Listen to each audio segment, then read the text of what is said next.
Uh, I'm gonna say like out of 5, I'd give it about a 3, maybe a 3.5. It seemed like it was a rush job.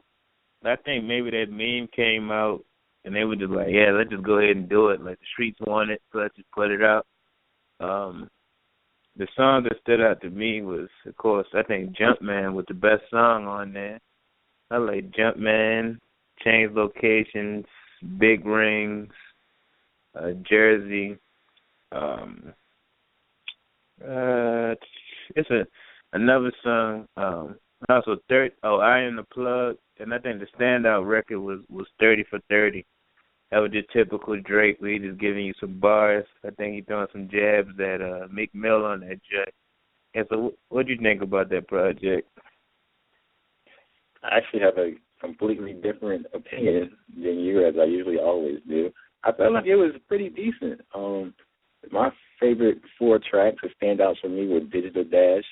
That's the intro track. Diamonds Dancing, that's my favorite track. I just like how smooth it is.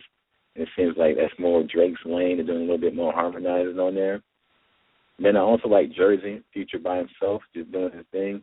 And then 30 for 30, like you said, it was just the real Drake. I felt like this was a Future tape, and then Drake just kind of jumped on it. It feels like it was more like Future teaching Drake how to, rap like him, like how to be more like Future. That's what it felt like. It felt like it was like a training class for Drake to get some swag.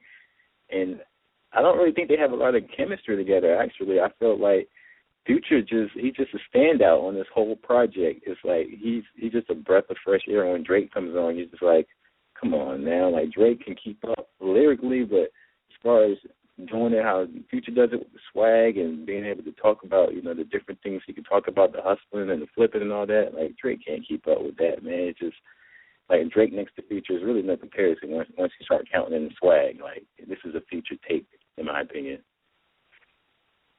Yeah, I feel the same way. I mean, I think it's a solid project, but that's why I feel like it was kind of a rush job, because it felt like it was just like some songs that Future had, and they probably took Future verses off and was like, all right, Yep. let's put Drake on here too. That's what it sounds like to me.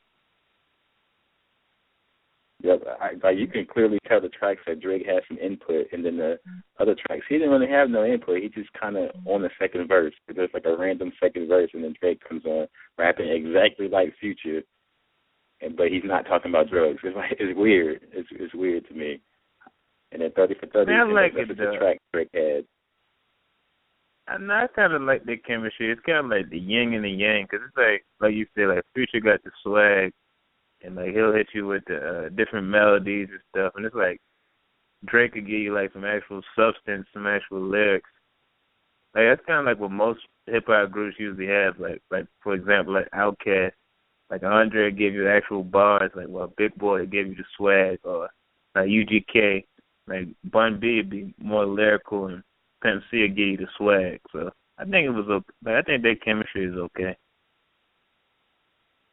I don't know about Drake on these type of beats though. I don't know, man. Drake on these bass heavy kind of up tempo beats. It just, to me, it was just tailor made for Future.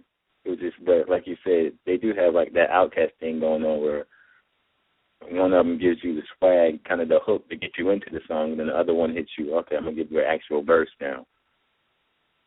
But out of 5, I'd probably give it like a 3.5. It has some replay value. It definitely has a lot of whip value. And the album is gonna go crazy in the whip. I'll give him credit. Oh yeah, yeah. Metro Boomin did his thing on there. He certainly did.